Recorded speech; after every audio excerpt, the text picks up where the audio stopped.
இன்றைக்கி ரொம்ப முக்கியமான ஒரு சப்ஜெக்டு. கலாத்தியர்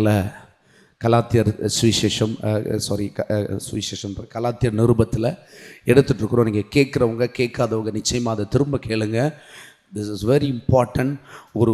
உங்களுக்கு இந்த கலாத்தியர் புரிஞ்சிட்டுனா ஆதியாகமத்திலிருந்து வெளிப்படுத்தல் சுவிசேஷம் வரை உங்களுக்கு புரிஞ்சிடும்.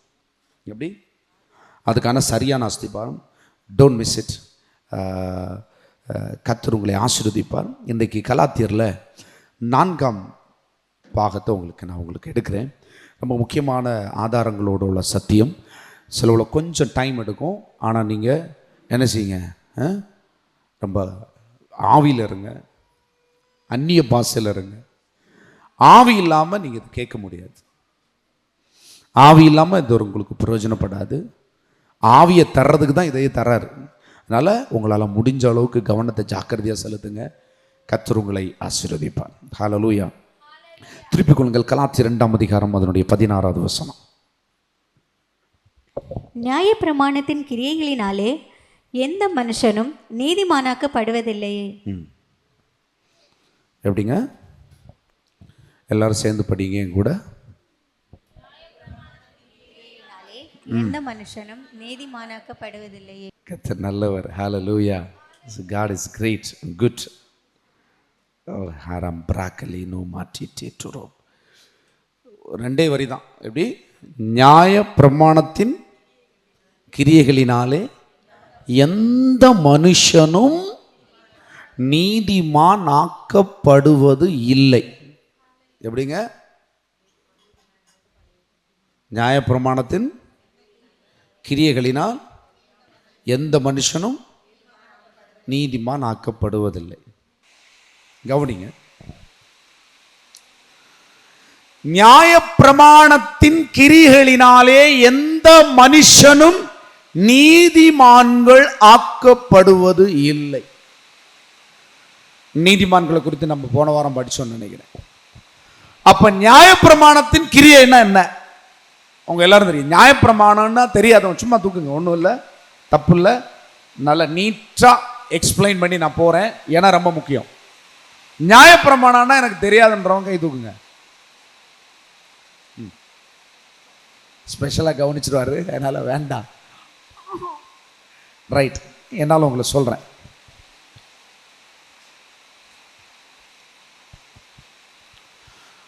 துவக்கத்திலேருந்து வரேன், கவனிங்க. ஆதாம் தேவனுடைய வார்த்தைக்கு கீழ்ப்படியாமல், சொல்லுங்க, பிசாசின் வார்த்தைக்கு கீழ்ப்படிஞ்சான். யாரு கீழ்ப்படிஞ்சான்? ஆதாம் தேவனுடைய வார்த்தைக்கு கீழ்ப்படியாமல் பிசாசு சொன்னதுக்கு என்ன செஞ்சிட்டான்? கேட்டுட்டான். தேவன் சொன்ன வார்த்தை அவனுக்கு சொல்லி கொடுத்திருக்கிறார். இது இது இது இதெல்லாம் சாப்பிடு, இது இதெல்லாம் செய், வேற எல்லாம் சாப்பிடு, இதை மட்டும் சாப்பிடாத, இவ்வளவுதான் சொன்னாரு. எப்படி?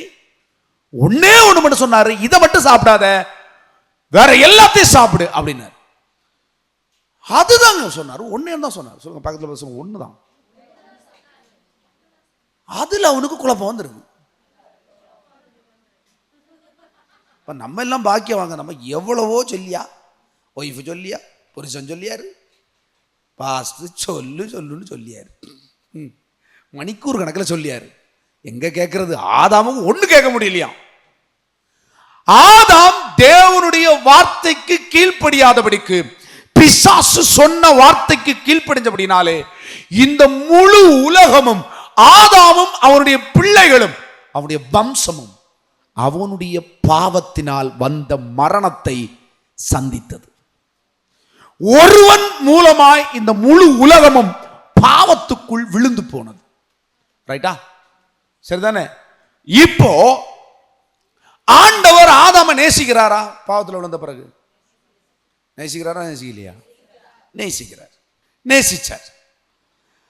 ஆனா ஆண்டவர் ஒரு மேட்டர் சொன்னார் பாருங்க.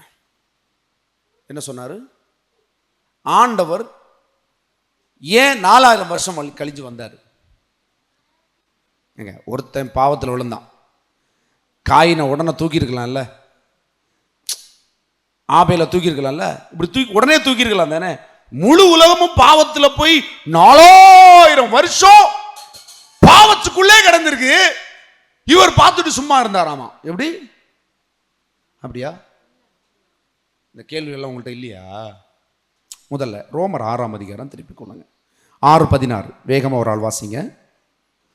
ரோமர் 6:16. மரணத்துக்கு ஏதுவான பாவத்துக்கானாலும் நீதிக்கு ஏதுவான கீழ்ப்படிதலுக்கானாலும் எதற்கு கீழ்ப்படி உங்களை அடிமைகளாக ஒப்பு கொடுக்கிறீர்களோ அதற்கு கீழ்ப்படுகிற அடிமைகளாய் இருக்கிறீர்கள் என்று அறிகிறீர்கள். ரைட், இங்க பாருங்க. மரணத்துக்கு ஏதுவான பாவத்துக்கானாலும், கவனிங்க, மரணத்துக்கு ஏதுவான பாவத்துக்கானாலும் நீதிக்கு ஏதுவான கீழ்ப்படிதனாலும் எதற்கு கீழ்ப்படியும்படி உங்களை அடிமைகளாய் ஒப்பு கொடுக்கிறீர்களோ அதற்கே கீழ்ப்படுகிற அடிமைகளாய் இருக்கிறீர்கள். அப்படின்னா கவனிங்க, நீதினா என்ன? தேவனுடைய ஆசீர்வாதங்கள், அவருடைய விருப்பத்தின் கீழ் உங்களுக்கும் எனக்கும் தர விரும்புகிற நன்மைகள் தான் நீதி. இயேசுவுக்கு நீங்கள் கீழ்ப்படுகிறீங்க, அவர் சொல்றதுக்கு நீங்க கீழ்ப்படுகிறீங்க அப்படின்னா நீங்கள் அடிமைகள் சொல்லப்பட்டிருக்கல. நீங்க அடிமைகள் கிடையாது, நீங்கள் பிள்ளைகளா இருக்கிறீர்கள். எப்படி? இயேசு சொல்றாரு, நீ நல்லா இருப்ப, உன் பாவத்தை நான் கழுவிட்டேன்னு சொன்னா, உன் வியாதியை நான் சுகமாக்கிட்டேன்னு சொன்னா, நீ விசுவாசிச்சு ஏற்றுக்கொண்டேனா அவருடைய அந்த சுகத்துக்கு, விடுதலைக்கு, ஆசீர்வாதத்துக்கு நீ சுதந்திரமாயிருப்பாய். அவருடைய பிள்ளையாய் அதை அனுபவிக்கலாம். இப்போ ஆதாம் பாவத்துக்குள் விழுந்தான். ஆதாமுடைய பையன் காயினு, ஆபேலு, அவனை தாண்டி எல்லாருக்கும் அந்த பாவம் பரவிக்கொண்டே இருக்கிறது. எப்படி? பாவம் ஏங்க, எவனுமே பாவம் செய்யல, செய்யாதிருந்த போதும் இவனை பாவின்னு தான் பரலோகம் அழைக்க முடிந்தது. ஏன்னா ஆதாமுடைய கீழ்ப்படியாமை அவன் வம்சத்தையும் பாதிச்சது. கவனிங்க, ஆதாம் ஒருத்தன் தான் கீழ்ப்படி இல்லை தேவனுக்கு, அடுத்துள்ள எல்லாருமே ஒருவேளை கீழ்ப்படிஞ்சிருப்பானுங்க. ஏன்? ஆபேல் கீழ்ப்படி இல்லையா? ஏனோக்கு கீழ்ப்படி இல்லையா? நோவா கீழ்ப்படி இல்லையா? யோபு கீழ்ப்படி இல்லையா? எல்லாரும் கீழ்ப்படிஞ்சானுங்க. ஆனா யாருமே நீதிமான் இல்லை. தேவனுடைய பிள்ளைகளா யாருமே இருக்க முடியல. ஏன்னா பாவம் எல்லாரையுமே வந்து படர்ந்து வஞ்சித்து கொண்டே இருந்தது, ஒருத்தனுடைய கீழ்ப்படியாமை. ஹல்லேலூயா. இப்ப பாருங்களேன், இந்த ஆதாம் கீழ்ப்படிஞ்சனால ஒரு முழு உலகமே, முழு தலைமுறையே பாவத்துக்குள்ள விழுந்துருச்சு. இப்போ ஆண்டவருக்கு அவனை காப்பாத்திருக்கலாமா இல்லையா? அடுத்து ஆதாம் விழுந்துட்டான், ஏவாளும் விழுந்துட்டாங்க. காயினை காப்பாத்திருக்கணுமா இல்லையா? காப்பாத்திருக்கணுமா இல்லையா? திரும்ப என்ன பிரச்சனை வந்திருக்குவாங்க இல்லைங்க. ஒரு வசனம் உங்களுக்கு சொல்றேன். ஆதியாகமம் திருப்பி கொள்ளுங்க 3:15. கவனமாக கவனிங்க. உனக்கும் ஸ்திரீக்கும், வேகமா போடுங்க, உன் வித்துக்கும் அவள் வித்துக்கும் பகை உண்டாக்குவேன். அவர் உன் தலையை நசுக்குவார், நீ அவர் குதிங்காலை நசுக்குவாய் என்றார். யாரு? யாரு? ஏங்க, அந்த அந்த ஆதியாகமம் 3 திருப்பி கொண்டீங்கன்னா உங்களுக்கு தெரியும். கவனமாக கவனிங்க. ஆதியாகமம் 3ல் அங்க என்ன நடக்குது? சர்ப்பத்தை சபிக்கிறார், ஸ்திரீயை சபிக்கிறார், ஆதாம சபிக்கிறார். ஆதாம எப்படி சபிக்கிறாரு? எப்படி சபிக்கிறா? 17. பின்பு வர ஆதாமை நோக்கி, நீ உன் மனைவியின் வார்த்தைக்கு செவி கொடுத்து, யாருக்கு வார்த்தைக்கு? மனைவியின் வார்த்தைக்கு செவி கொடுத்து புசிக்க வேண்டாம் என்று நான் உனக்கு விலக்கின விருட்சத்தின் கனியை புசித்தபடினால் பூமி உன் நிமித்தம் சபிக்கப்பட்டிருக்கும். நீ உயிரோடு இருக்கும் நாளெல்லாம் வருத்தத்தோட அதன் பலனை காண்பார். அப்ப எல்லாருக்கும் என்ன பண்ணிருக்காரு? அது எங்க போய் பாதிச்சவன? பூமியே அவன் மூலமா சபிக்கப்பட்டுச்சான். ரைட்டா? எல்லாம் உள்ளதான். 15 போடுங்க. இங்க ஒண்ணு கேட்டா எப்படி ஒரு சைஸா சொல்லியிருக்காரு பாருங்க. படிங்க, எல்லாரும் படிங்க. அந்த தலையை நசுக்கிறது யாரு?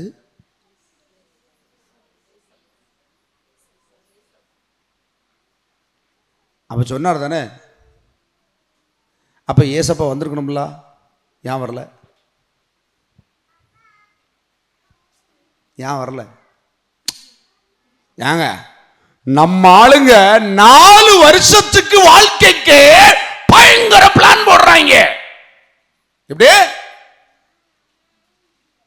40 வருஷத்தோட முடிஞ்சு போச்சு, லைஃப் செட்டில் ஆகணும், பக்கா பிளான் போடுறாங்க. பிள்ளைக்கு நல்ல படிப்பை கொடுக்கணும் பாக்குறாங்க. எல்லாம் கரெக்டா இருக்கா இல்லையா? இருக்கா இல்லையா? ஆண்டவர் சொல்றாரு, நீ உன்னை வந்து பார்த்து சொல்றாரு, உன் அப்பன் செஞ்ச தப்புனால நீ சபிக்கப்பட்டிருப்போ அப்படின்னா உனக்கு எப்படி இருக்கும்? இருக்கிறதே 4 நாள், அதுல சாபம் வேறையா? செஞ்சு தொலையும். எப்படி செஞ்சு தொலையும்? யாரை பார்த்து சொல்லியிருப்பீங்க? இப்பவே ஆல்மோஸ்ட் அப்படிதான் சொல்றோம் சில இடத்துல எல்லாம், இல்லையா? சாதிருக்கட்டு செஞ்சு தொலையும்னு சொல்லியிருப்போம், அப்படித்தானே? ஆனா இங்க 4000 வருஷம் அடிமையா இருந்திருக்கிறானுங்க. ஏன்? எப்பா நீங்க கீழ்ப்படியாதது கரெக்ட் தான், ஆனா அங்க ஒரு பெரிய பிரச்சனை நடந்தது. என்ன தெரியுமா? கடவுளுக்கு இது பிடிக்கல, அதை செய்ய மாட்டேன். எப்படி? கடவுளுக்கு பிடிக்காத நான் செய்ய மாட்டேன். ஓ தம்பி,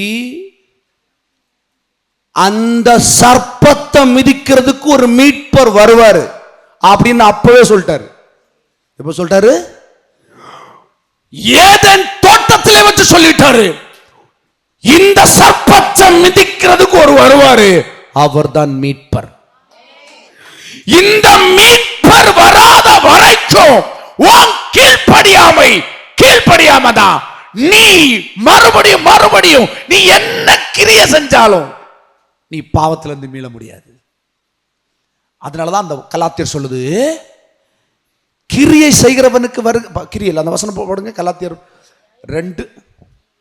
நியாயப்பிரமாணம் எப்படி வந்துச்சு? இப்ப அதை பார்க்கணும். நியாயப்பிரமாணத்தின் கிரியைகளினாலே ஒருவனும் நீதிமான் ஆக்கப்பட முடியாது. அப்படின்னா ஆண்டவர் உங்களுக்கு கற்றுக் கொடுக்கிறார், நீ பொய் சொல்லக்கூடாதுன்னு சொல்லிட்டாரு.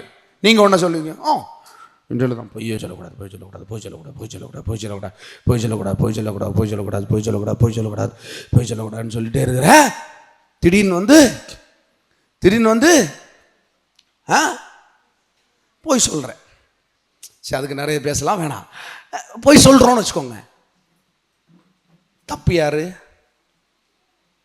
பொய் சொன்னதுவான் தப்பு. பொய் சொல்ல மாட்டேன்னு முடிவு பண்ணது யாரு? அதுவும் நீ தான். அங்க ஆண்டவர் இருக்கிறாரா? இல்லை தானே. பாவம் யார் மூலமா வந்துச்சு? மனுஷன் மூலமா வந்துச்சு. இந்த மனுஷன் மூலமா வந்த பாவத்தை எப்படி போகணும்? மனுஷன் மூலமா போகிறது ரெண்டாவது இருக்கட்டும். இங்க என்ன சொல்லி இருக்கிறாரு? உன் வித்து அவள் வித்து உன் தலையை நசுக்கும் அப்படின்னா மறைமுகமா சொல்லி இருக்கிறாரு. ஒரு மீட்பர் வருவாரு, உன் பாவங்களை போக்குறதுக்கு ஒரு ஆள் வருவாரு, இந்த சர்ப்பத்தை மிதிக்கும்படி வருவாரு. அது வரைக்கும் அடங்கி இரு. எப்படி? இவனு என்ன, நாங்க கடவுளுக்கு நேராக அப்படியாக இருப்போம், இப்படியாக இருப்போம் சொன்னானுங்க. இப்படி சொல்லி 1000 வருஷம் ஆச்சு. ஆண்டவர் எப்படி பார்த்தாரு? 1000 வருஷம் பார்த்துட்டாரு பாருங்க. இந்த பயில ஒன்றும் திருந்து வராதில்லை. எங்க போய் மாட்டினானுங்க?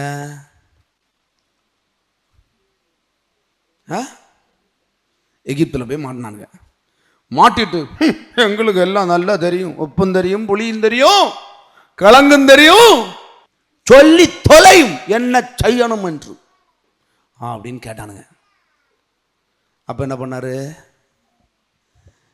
நியாயப்பிரமாணத்தை எப்படி நீ எனக்கிட்ட வரணும்னா, நீயா பரிசுத்தமா இருக்கணும்னா, நீயா பொய் சொல்லாம இருக்கணும்னா என்ன செய்யணும்? நான் ஒரு சில கட்டளைகளை போடுறேன் அப்படின்னு என்ன செஞ்சாரு? கொடுத்தாரு. யாராவது செய்ய முடிஞ்சதா? முடியல. அப்படித்தானே? ரைட், நீங்க பாருங்க, பார்க்கலாம். அதனாலதான் நியாயப்பிரமாணத்தின் கிரியைகளினாலோ எந்த மனுஷனும், நியாயப்பிரமாணம்னா 10 கற்பனைகள் அடங்கிய 613 உபகற்பனைகள் அடங்கிய நியாய பிரமாணம், அதாவது சட்ட புஸ்தகம். எப்படிங்க? என்ன புஸ்தகம்? சட்ட புஸ்தகம். அதை என்ன செஞ்சார் ஆண்டவர்? என்ன செஞ்சாரு? கொடுத்தார், செய்யுங்க. ஆனா ஆண்டவருடைய நோக்கம் எது? இந்த 10 கற்பனைகளை நிறைவேற்றுறது தான் அவருடைய திட்டம். ஆனா ஆண்டவர் எப்படி பண்ணணும்னு சொன்னாரு? நீ பண்ணாத, நான் அந்த பிரமாணத்தை, அந்த பாவம் செய்யாம நல்லா இருந்திருப்ப, ஆனா அந்த பிரமாணம் இடையில வருது இல்லையா, அந்த நீ இதை தான் செய்யணும், நீயா செய்யணும். எப்படி? நீயா உண்மையா இருக்கணும், நீயா பரிசுத்தமா இருக்கணும், நீயா பொய் பேசக்கூடாது, நீயா இருக்கணும். பாத்தியா, அது ஒன்னால செய்ய முடியாது. ஏன்னா உன்னை நீ பாவத்துக்கு ஒப்பு கொடுத்திருக்கிற, ஏற்கனவே நீ பாவத்துக்குள்ள இருக்கிற. அதை போக்காம நீயா சுயமா என்ன செய்ய முடியாது? நியாய பிரமாணத்தை நீ நிறைவேற்ற முடியாது. அப்படி நிறைவேற்றினா அது உனக்கு நீதியை கொண்டு வராது. நான் அதுக்கு சம்பந்தம் இல்லை அப்படின்னா கர்த்தர் சொல்றாரு. அதான் மேட்ரு. சரியா? ஆண்டவர் நியாய பிரமாணத்தை எப்படி எழுதி கொடுத்தார்? எப்படி எழுதி கொடுத்தார்? கைப்பட எழுதி கொடுத்தாராம். எப்படி எழுதி கொடுத்திருப்பாரு? மோசே கையில் எழுதி கொடுத்தாரு. எப்படி எழுதியிருப்பாரு? பிதாவாகிய தேவன் மோசைக்கு முன்ன நேரம் உட்கார்ந்தாரா? அப்படி உளி வச்சு செதுக்கினாரா? வசனம் சொல்லுது கையால எழுதினாராம். அப்படின்னா இவன் பார்த்துருக்கணும் தானே, முகத்தை பார்த்துருக்கணும் தானே. அப்போ எப்படி எழுதியிருப்பாரு? தேவனுடைய பரிணாமங்கள் என்னென்ன? தேவனுடைய பரிணாமங்கள் என்னென்ன? திருத்துவம்னா என்னென்ன? பிதா, குமாரன், பரிசுத்தாவி. அப்போ அங்கே யார் யார் யார் வந்திருப்பா? முச்செடியின் மத்தியில் யார் வந்தா? பரிசுத்தவன் எப்படி வெளிப்பட்டாரு? அக்கினியா வெளிப்பட்டார். அந்த ஆவியானவர் கையினாலே எழுதி நியாயப்பிரமாணத்தை மோசேக்குள்ள கொடுத்தார். எதால் எழுதி கொடுத்தது? கையினால எழுதி கொடுத்தார். ரைட்டா? பாருங்க, அது எப்படி வசனங்களை பார்க்கலாம். ஒரு சில வசனங்களை நான் உங்களுக்கு அதுக்கு அடையாளப்படுத்துகிறேன். ரோமர் 7ஆம் அதிகாரம் திருப்பி கொள்ளுங்க, 7:14. ரோமர் 7. மேலும் நமக்கு தெரிந்திருக்கிறபடி நியாயப்பிரமாணம் ஆவிக்குரியதா இருக்கிறது. எப்படி நியாயப்பிரமாணம் எப்படி இருக்குது? நியாயப்பிரமாணம் எழுதி கொடுத்தது யாரு? பரிசுத்தா. நியாயப்பிரமாணம்னா எப்படி? ஆவிக்குரியது. ஹலோ, 10 கற்பனைகளை நீங்க கடைபிடிக்கிறது தான் ஆவிக்குரியது. அதை எப்படி கடைபிடிக்கணும், அதை கடைபிடிக்கிறதுக்கு தேவன் என்ன வச்சிருக்கிறாரு, இப்போ நமக்கு என்ன, அதை எப்படி கடைபிடிக்க முடியும்ன்றதை நம்ம தான் இன்னைக்கு பார்க்க போகிறோம். கவனிங்க, யாத்ராகமம் 31 எடுங்க, 31:18, 31:18 கடைசி வசனம். சீனாய் மலையில் அவர் மோசேயுடைய பேசி முடிந்த பின் தேவனுடைய விரலினால் எழுதப்பட்ட கற்பலகைகளாகிய சாட்சியில் இரண்டு பலகைகளை அவரிடத்தில் கொடுத்தார். எப்படி கொடுத்திருக்கிறாரு? சீனாய் மலையில் அவர் மோசேயுடைய பேசி முடிந்த பின் தேவனுடைய விரலினால் எழுதப்பட்ட கவனமா இருக்குது. இதுல மேட்டர் இருக்குது. விரல்னா மேட்டர், விரல்னா என்னன்னு இருக்குது, என்னன்னு வரும் பாருங்க. தேவனுடைய விரலினால் எழுதப்பட்ட கற்பலகையாகிய சாட்சியின் 2 பலகைகளை அவனிடத்தில் கொடுத்தார். லூக்கா 11 எழுதுங்க. லூக்கா 11 லூக்கா 11:20. நானே தேவனுடைய விரலினாலே பிசாசுகளை துரத்துகிறபடியால். எப்படி எப்படி துரத்தினாரு? ஓஹோ, கீழே என்ன வருது? தேவனுடைய ராஜ்யம் உங்களிடத்தில் வந்திருக்கிறது. தேவனுடைய ராஜ்யம் எப்படி நமக்குள்ள வந்தது? தேவன் விரலினாலே பிசாசுகளை துரத்துகிறபடியால் ராஜ்யம் உள்ள வந்திருக்கு. எனக்குள்ள ராஜ்யம் வந்ததுனால தான் நான் விரலால துரத்த முடியும். அப்படின்னா அர்த்தம் என்ன? நீ பிசாசை துரத்துறேன்னா நியாயப்பிரமாணம் உனக்குள்ள வந்துச்சுன்னு அர்த்தம். நான் அவ்வளோ கிளியர் இல்லையே, நான் நல்லவன் கிடையாது. அப்போ எப்படி வேலை செய்யுது? அதெல்லாம் கேள்வி இருக்குதா? பாருங்க, தேவன் இயேசு மரித்ததுனால தான் இங்கே வந்தது. என்ன வந்தது? தேவனுடைய ராஜ்யம் நமக்குள்ள வந்துச்சு, அப்படிதானே? இங்க பாரு, பிசாச விரல்னால் துரத்திருக்கபடினால் தேவனுடைய ராஜ்யம் உங்களுக்குள்ள வந்திருக்குன்னு சொல்லப்படும். மத்தேயு 12 எடுங்க, மத்தேயு 12 எடுங்க, நோட் பண்ணுங்க, ரொம்ப முக்கியம். 12:28. நான் தேவனுடைய ஆவியினாலே பிசாசுகளை துரத்துகிறபடியால் தேவனுடைய ராஜ்யம் உங்களிடத்தில் வந்திருக்கிறதே. ஹல்லேலூயா. அப்படி புரிஞ்சுதா? ஆவியானவருக்கு தான் பிதாவின் இருதயத்துக்கு உள்ள என்ன இருக்குன்னு தெரியும். எப்படிங்க? எப்படி ஆவியானவருக்கு பிதாவுடைய இருதயத்துக்குள்ள இருக்கிறது தெரியும்.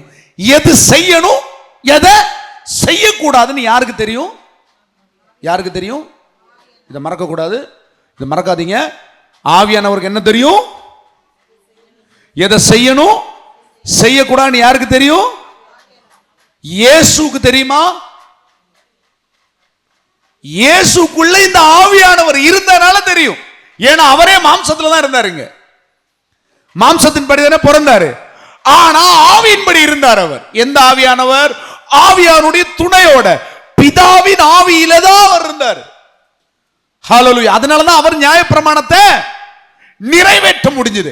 அப்போ இந்த ஆவியானவருக்கு சகல ரகசியங்களும் தெரியும். கட்டளைகள் எத்தனை?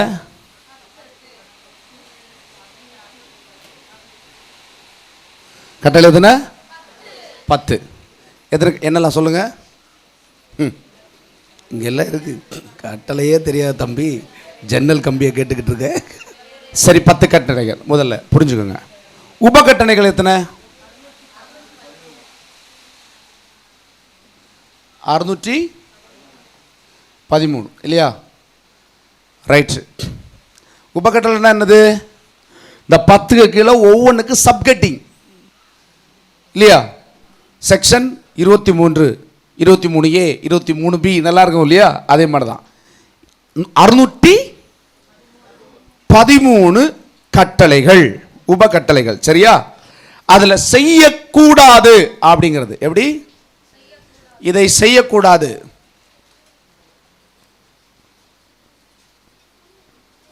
எவ்வளவு இருக்கும்? இது எதை குறிக்குது?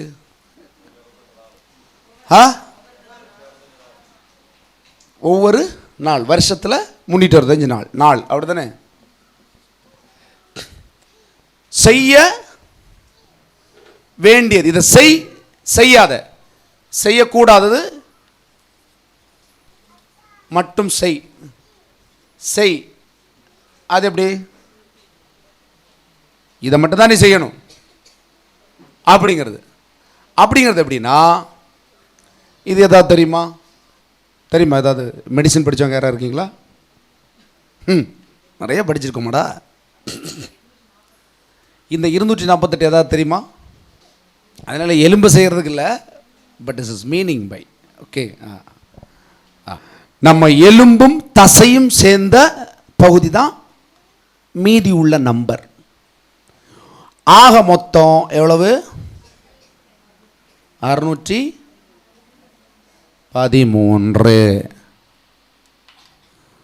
எவ்வளவு? 613. தேவனுடைய வார்த்தை ஒவ்வொன்றும் ரொம்ப தெளிவாக இருக்கும். எப்படி தெளிவாக இருக்கும்? இந்த 613 கட்டளைகளையும் நீ என்ன செய்யணும்? அதாவது கிரிய செஞ்சு தேவனுடைய நீதியை நடப்பிக்கிறதுக்கு தேவனுக்கு முன்னாடி போய் சொன்னபடி செஞ்சிருக்கேன் அப்படின்னு நீ செய்யணும்னா, செல்லி நிக்கணும்னா நீ என்ன செய்யணும்? இந்த 613 கட்டளைகளே என்ன செய்யணும்? நீ என்ன செய்யணும்? கடைபிடிக்கணும். ஸோ இதெல்லாம் உங்களுக்கு நான் அதை ஒப்பிட்டது. 365னா என்னது? அந்த நாட்களுக்கு ஒப்பிட்டது. சரியா? நாட்கள், தசைகள், நரம்புகள். இதுலையாவது சயின்ஸ் தெரியுதா? பார்ப்போம். எத்தனை எலும்பு இருக்குதா? எத்தனை தசை இருக்குதா? மறந்துடாதீங்க. ஸோ மறக்காத இருக்கிறதுக்கு தான் நான் இதில் சொல்கிறது. ரைட்டா? அப்போ டோட்டல் எவ்வளவு? இந்த கட்டளை என்ன? கட்டளை ஏன் ஆண்டவர் கட்டளைகளை கொடுத்தார்? அது என்ன சொல்ல வருது? இந்த 613 கட்டளைகளும் எதை சொல்ல வருதுன்னா,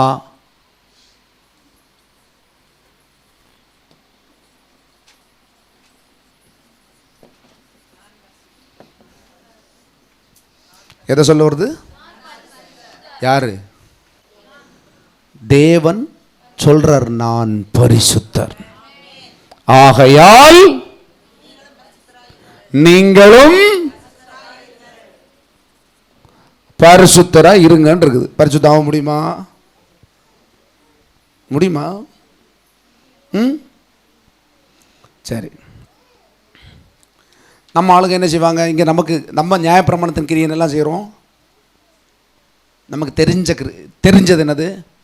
உபவாசம். எப்படி? நல்ல தெரிஞ்சது உபவாசம். என்னங்களை நடக்கணும்னா நம்ம ஒரு 7 நாள் உபவாசம் போடணும். பார்த்துக்கிடுங்க. எப்படி எப்படி ஒரு 41 நாள் போட்டா ஆண்டவர் பரிசுத்த ஆவியானவர் எல்லாரும் இறங்கிடுவணும். எப்படி எப்படி நமக்கு சொல்லி தந்தாங்க? என்ன எங்க இருக்கீங்களா? அப்படித்தானே சொல்லி தந்தாங்க. எனக்கு அப்படிதான் சொல்லி தந்தாங்க. நீங்க எங்க போய் படிச்சேன்னு தெரியாது. எனக்கு எப்படி சொல்லி தந்தாங்க? ஆண்டவரை உலுக்கி எடுக்கலாம், அவரை ஒரு பிழியணும். என்ன நீ என்ன செய்யணும்? உனக்கு வயர பிழியணும். இப்படி சொல்லி தந்தாங்க. அப்படித்தானே? அப்படி நீ செஞ்சா அதுக்கு பேர் என்ன? நீ உபவாசம் இரு, தப்பு இல்லை. என்னத்துக்கு? எனக்கு சரி, எனக்கு கொஞ்சம் தொப்பையெல்லாம் குறைஞ்சிருக்கு பார்த்துறீங்களா? கொஞ்சம் ஃபுட்டு குறைச்சிருக்கேன், அது நல்லது. இன்றைக்கி நான் ஜெபிக்கும் போது எனக்கு வெயிட் லாஸ் ஆகிருக்கு. ஆமாம், எனக்கு ஜெபிக்கும் போது வெயிட் லாஸ் ஆச்சு. பேண்டெல்லாம் உறிஞ்சி போகிற மாதிரி இருந்துச்சு பாருங்கள்.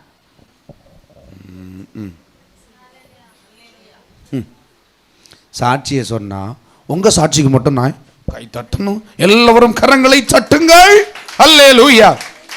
மரம்பிராத்தம். இவ்வளோ பெரிய ஆச்சரியமான அதிசயமான காரியத்தை செய்கிறேன். இது எதனால் நடந்தது? ஆவினாலே. அதை என்னை பார்க்க போகிறோம். அப்போ இந்த 613 கட்டளைகளும் தேவன் பரிசுத்த, நீங்களும் பரிசுத்தமாக இருங்கன்னு சொல்லுது.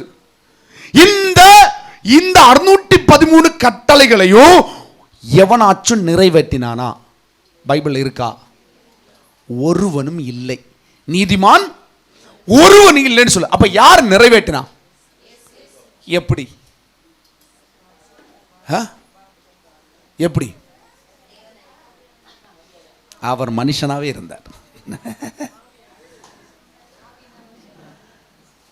அவன் ஆதாமுடைய வித்து இல்ல. ஹலோ, ஏன்? இயேசு யாருடைய வித்து? பிதாவுடைய வித்து. சொல்ல போனா ஸ்திரீயினுடைய வித்து. ஹலோ, யாருடைய வித்து? ஸ்திரீனுடைய வித்து. மாம்சத்தின்படி ஸ்திரீனுடைய வித்துன்னு சொல்லப்படுது. ஆனா யதார்த்தமா யாருடைய வித்து? பிதாவின் வித்து. தன் ஒரே பேரான குமாரன் அது. ஹல்லேலூயா. அந்த வித்தால பாவம் செய்ய முடியாது.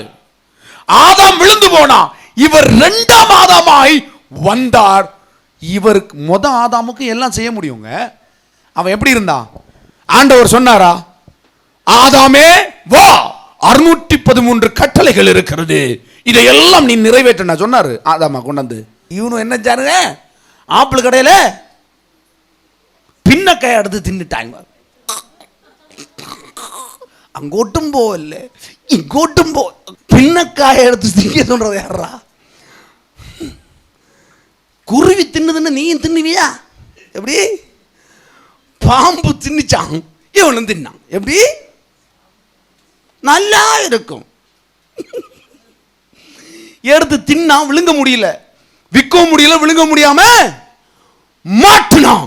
ஆண்டவர் இந்த கற்பனைகளை அவனுக்கு சொல்லி கொடுக்கல. நல்லா சாப்பிடு, நல்ல சுகமாயிரு, என்ஜாய் பண்ணு, மனைவியை தந்திருக்கிறேன், என்ஜாய் பண்ணு, என் கூட எப்போவுமே தரிச்சிரு, காலையிலையும் மாலையிலையும் உன்னை வந்து நான் சந்திக்கிறேன், காலையிலையும் மாலையில் உன்னை சந்திக்கிறேன்னு அவனுக்கு ஒரு நல்ல வாழ்க்கையை கொடுத்தாரு.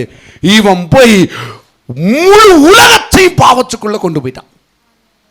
இப்ப இந்த முழு உலகத்தை மீட்கிறதுக்கு ஆதாமால முடியாது, ஆதாமுடைய வித்தால அது செய்ய முடியாது. ஏன்னா ஆதாமுடைய வித்து பாவத்தின் வித்து. அதனாலதான் நீங்க 3ஆம் அதிகாரத்தில் ஆதியாகமம் 3ஆம் அதிகாரத்தில் சொல்லிட்டாரு, ஸ்திரீயின் வித்து அவனை கொல்லும், அவன் தலையை நசுக்கும்னு சொன்னார். ஹல்லேலூயா.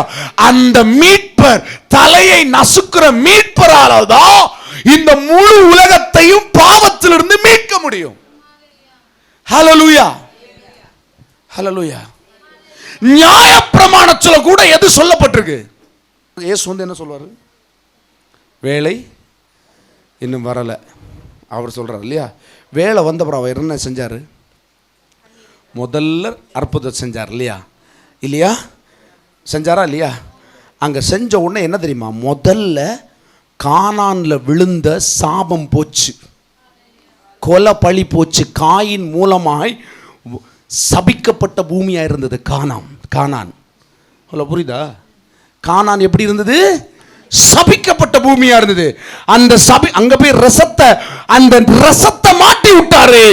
மாட்டி விட்டோன்னே கானானுடைய சாபம் போச்சு.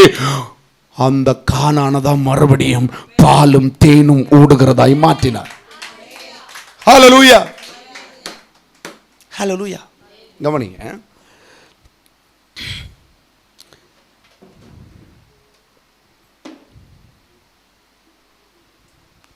பாருங்களேன், நியாயப்பிரமாணத்தை நிறைவேற்றணும்னா எத்தனை பேர் இங்கே நிறைய பேர் நியாயப்பிரமாணத்தை நிறைவேற்றுறாங்க. நியாயப்பிரமாணத்தின்படி நீங்கள் நிறைவேற்றணும்னா வருஷத்துக்கு 3 தடவை எங்கே போகணும்? ஹலோ, வருஷத்துக்கு 3 தடவை எங்கே போகணும்? எருசலேமுக்கு போகணும். எத்தனை? 1.5 லட்சம், 4.5 லட்ச ரூபா எல்லாரும் என்ன செய்யணும்? ஹலோ, கேட்குதா? ஆமாங்க, வருஷத்துக்கு 3 வாட்டி நீங்கள் எருசலேமுக்கு வரணும்னு நியாயப்பிரமாணம் சொல்லுது. எப்படி? நியாயப்பிரமாணத்தில் எப்படி சொல்லப்பட்டிருக்கு? நீ வருஷத்துக்கு 3 தடவை வரணும். ஹல்லேலூயா. அப்ப இந்த பலிகள் எல்லாம் செலுத்தணும், இதெல்லாம் சொல்லியிருக்கா? அப்ப அதெல்லாம் நீ செய்யணும். அதெல்லாம் செய்ய முடியுமா? அதெல்லாம் செய்யணுமா? செய்ய வேணாம் இல்லையா? அப்ப நியாயப்பிரமாணத்தின்படி ஒருவனே என்ன செய்ய முடியாது? நீதிமான் ஆக முடியாது. அப்ப நியாயப்பிரமாணத்தை சட்டத்தின்படி ஒரு ஆள் நிறைவேற்றணும். அந்த சட்டம் முதல்ல சொல்லப்பட்டாச்சு. சர்ப்பத்தை யார் மிதிப்பா? ஸ்திரீயின் வித்து அந்த சர்ப்பத்தை என்ன செய்யும்? கொல்லும், குதிகால நசுக்கும். ரைட்டு. சரி, யாக்கோபு 2:10 எடுங்க. யாக்கோபு 2:10. எப்படி எனில், ஒருவன் நியாயப்பிரமாணம் முழுவதையும் கை கொண்டிருந்தும் ஒண்ணுல தவறிட்டேனா எல்லாத்துலையும். இங்க என்ன தெரியுமா? நியாயப்பிரமாணம் என்ன தெரியுமா? நீங்க நியாயப்பிரமாணத்தின்படி ஆண்டவர்கிட்ட போலாமன்னா போலாம். ஆண்டவர் தானே நியாயப்பிரமாணத்தை கொடுத்தாரு. ஆனா நீ நியாயப்பிரமாணத்தின்படி ஆண்டவர்கிட்ட போகணும்னா நீ எல்லா கற்பனைகளையும் நிறைவேற்றணும். அதாவது 10 கட்டளைகள் பிளஸ் என்னது, அதுக்கு உபகற்பனைகளாகிய 613 நீ நிறைவேற்றணும். ஒண்ணுல தவறிட்டேன்னு வச்சுக்கோ, மொத்தத்தையும் திரும்ப செய்யணும். எப்படி? மொத்தத்தையும் நீ வலிக்கிட்டேன்னு வச்சுக்கோ, ஆண்டவர் என்ன செய்வாரு? அப்படியே தம்பி, சரி முடிஞ்சா கிளம்பி வா. எப்படி? கால் ஒடிஞ்சு கிடக்குறீங்க, எப்படி நடு ரோட்டில் கிடக்குறீங்க, இயேசுவே இயேசுவேன்னு விழிக்கிறீங்க. அப்போ ஒரு இந்து நண்பர் வருகிறார், இவன் இயேசுவை கூப்பிடுகிறான், அயோக்கியவ அப்படின்னு தள்ளிட்டு போறார். ஒரு இஸ்லாமியர் வருகிறார், இவன் இயேசுவை கூப்பிடுகிறார் அப்படின்னு போறான். ஒருத்தர் கடவுளே இல்லைன்றான், அவனும் போறான். ஆனா யாரு வருவா? இல்லை, ஒரு சும்மா ஒரு ஒரு அசம்ஷனுக்கு தான். யார் வருவா? சர்ச்சுக்கு போகிற அந்த அம்மாளுக்கு யாராவது வருவாங்க, அப்படி தானே? வந்தால் அவன் நியாயப்பிரமாணத்தின்படி என்ன செய்யக்கூடாது? பாடியை தூக்கக்கூடாது. எப்படி? பாடியை தூக்கக்கூடாது. என்ன செய்யணும்? அவன் உன் விசுவாசியா இருக்கிறனால கொஞ்சம் கிண்டி, எப்படி கொஞ்சம் கிண்டி அப்புறத்தில் போட்டுட்டு நீ போகணும் சர்ச்சுக்கு. ஹல்லேலூயா, ஹல்லேலூயா. அப்போ நியாயப்பிரமாணத்தை நிறைவேற்றினா நீ எல்லாத்தையும் செய்யணும். நீ எல்லாத்தையும் கடைபிடிச்சுட்டே வர. என்னெல்லாம்? என்னை அன்றி முதல்ல வரும். முதல்ல வேற எங்கேயும் போண்டா. என்ன என்று உங்களுக்கு வேற தேவர்கள் உண்டாயிருக்க வேண்டாம். உங்களுக்கு அப்படி இருக்குதா? உப்புல ரசத்தில் உப்பு இல்லைன்றதுக்கு அந்த ஆட்டியிருப்பியே இல்லையா? ஆட்டியிருப்பீங்களா இல்லையா? அப்போ யாது தெய்வம் ஆயிடுச்சாங்க? ஏல ரசத்தில் உப்பு குறைஞ்சு உப்பு போடுன்னு சொன்னது தப்பா? ஏல நீ அதை தப்புன்னு சொன்னதுனால நீ எங்கடே போடுறே அந்த இதை போடு. என்ன என்று உனக்கு உண்டாயிருக்க வேண்டாம் சொன்னாரா இல்லையா? அப்ப அங்க எது தெய்வமா மாறிச்சு? ஒரு செகண்ட்ல ரசத்துல உப்பு குறைஞ்சதுனால நீ உப்பை கேட்டாய். உப்பு இல்லையா கேட்டல. யார் தெய்வமாச்சு? உப்பு தெய்வமாச்சு. லோத்துக்க மனைவி ஆன மாதிரி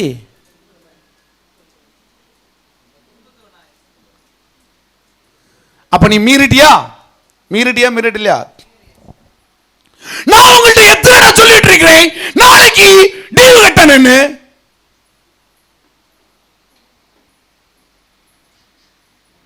ஒரு சத்தம் கேட்கலையே. எப்போ ஒரு டீவு இல்லையா? கத்தாவே சோத்திரம். அப்ப டீவு பிரச்சனை இல்லைன்னு நினைக்கிறேன். டீவுல அடி இல்லை. அல்லேலூயா. அப்ப அங்க என்னாச்சு? உன்னை அன்றி அப்ப யாது உன்னை அன்றி யார் தெய்வம் ஆச்சு? டீவு தெய்வம் ஆச்சு. படிச்சியா?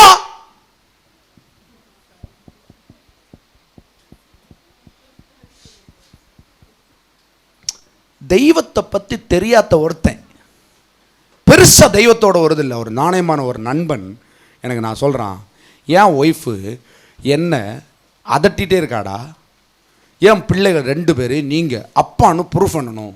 எப்படி? நீங்கள் அப்பான்னு ப்ரூஃப் பண்ணணும். அப்பப்போ என்ன செய்யணும்? படிச்சியா படிக்கலையா, படிச்சியா படிக்கலையான்னு கேட்கணும்னு சொல்லியா. அவள் ஃபாரின்ல இருக்கியா. நான் எதுக்குடா தேவையில்லாத போய் அவள்கிட்ட போய் அப்போ நீ படிச்சியா.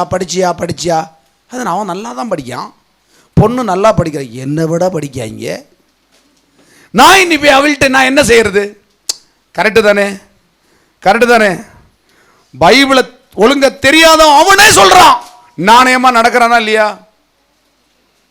அவனே இன்டைரக்டா என்ன செய்யறான்? என்னை அன்றி வேத தேவர்கள் உண்டாயிருக்க வேண்டான்றத கீழ்படுகிறான். ஆனா நம்ம என்ன செய்யறோம்? படிக்கிற பையன்ட்டையும் கொஞ்சம் ஏத்தாலும் ஒழுங்கா படி. நான் எல்லாம் 100 எடுத்தேன், அவன் 90 எடுத்துருப்பான். எப்படி? நம்ம இங்க 100க்கு 9 ஆக்கும். எப்படி? ஹலோ, நம்ம எத்தனை எடுத்தோம்? 100க்கு 9. பையன் 100க்கு 90 எடுத்திருக்கான். விளங்கலையோ? நம்ம 100க்கு 9, அவன் 90 எடுத்திருக்கிறான். நான் எல்லாம் ஸ்பெஷலா மேக்ஸ்ல 100. அங்க பார்த்தா ஒண்ணுக்கு வெளியில இருக்கிற 2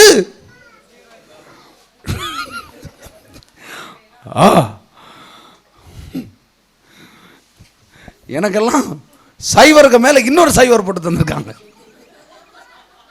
அல்லேலூயா. அவங்க திருத்தும் போது 1 எழுதலைன்னா ஒரு சைவர் போடுவாங்க. அடுத்து என்ன காணும் போது கருன்னு கொஞ்சம் கூட வரும் இல்ல, சைவருக்கு மேல ஒரு சைவர். அண்டங்காக்கா,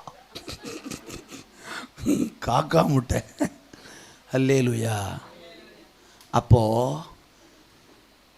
நீ போய் அந்நிய தெய்வத்தை கும்பிடுறது மட்டும் இல்ல, தேவனை அவமானப்படுத்துகிறது.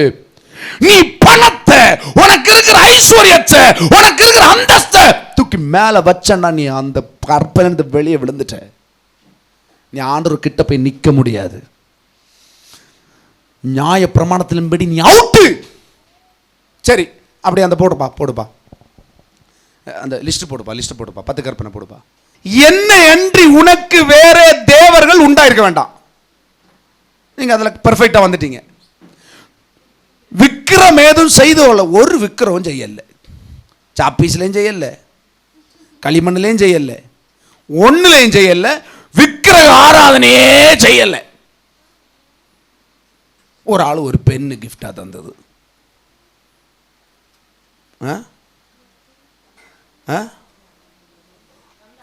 தந்தாங்க, அப்படித்தானே? அந்த பெண்ணை தேவன் கொடுத்த ஒரு சின்ன பெண் பிள்ளை அதை உடைச்சி போட்டு, இல்லைன்னா எழுதி போச்சு, கிறுக்கி போச்சு. நீ என்ன செய்வ? பிள்ளன் ஒன்றும் இல்லை மக்களை, விளையாடு கொடுப்பீங்கல்ல. அப்போ என்ன நடக்குதுங்க? விக்கிரகம் ஏதும் செய்து கொள்ள வேண்டான்றீல்ல, அதை நீ விக்கிரகமாக எடுத்துட்ட. கரெக்டா? ரைட்டா? உன் தேவனாகிய கர்த்தருடைய நாமத்தை வீணிலே நீ வீணில் வழங்கலை. வீணில் எப்படி வழங்கலை? வீணா ஞாயிற்றுக்கிழமை சபைக்கு வரணும். யாருக்குள்ள நாள் ஞாயிற்றுக்கிழமை? சரி, நீ அதை எங்கே வழங்கின? கல்யாண வீட்டுக்கு வழங்கின. கல்யாணம் ஞாயிற்றுக்கிழமை காலத்தை நடந்தாலும் நீ எத்தனை மணிக்கு சபைக்கு வரணும்? 8:30 சர்ச்சில் இருக்கணும். இல்லைன்னா நீ என்ன செய்ய போற? தேவனுடைய நாமத்தை கல்யாண வீட்டில் சொரிவோம் சொரிவோம் மலர் சொரிவோம். பிசாசு ஒன்ன சொரிஞ்சு சொரிஞ்சு புண்ணாக்கி விடுவான். நல்ல வாய்ப்பை தந்திருக்கிறாள், நல்ல வாய்ப்பை தந்திருக்கிறான், சொறி கொடுங்க. கூட சொரியதுக்கு 2 பேர் கூட. அப்போ உங்களுக்கு நல்லா தெரியுது, இன்னைக்கு உலகமே சபைக்கு வரலைன்னாலும் சில தவறுகள் உலகத்துக்கு தெரியுது. இதை செஞ்சா தப்பு, இதை செஞ்சா தப்புன்னு தெரியுது இல்லை? அதனாலேயே அவன் சாவறான், அவன் இருதயத்தில் செத்துட்டு இருக்கிறான், அவன் இருதயத்தில் மரணம் அடைஞ்சிட்டு இருக்கிறான். ஒரு நாள் நீ சர்ச்சுக்கு வரலைன்னாலும், வரவே முடியலப்பா, சர்ச்சுக்கு வரவே முடியல, அப்போ என்ன செய்வேன்? என்ன செய்வீங்க? வரலைன்னா ஆண்டவர் உயிரை எடுத்துருவாருன்னு சொன்னால் நீங்கள் என்ன செய்வீங்க?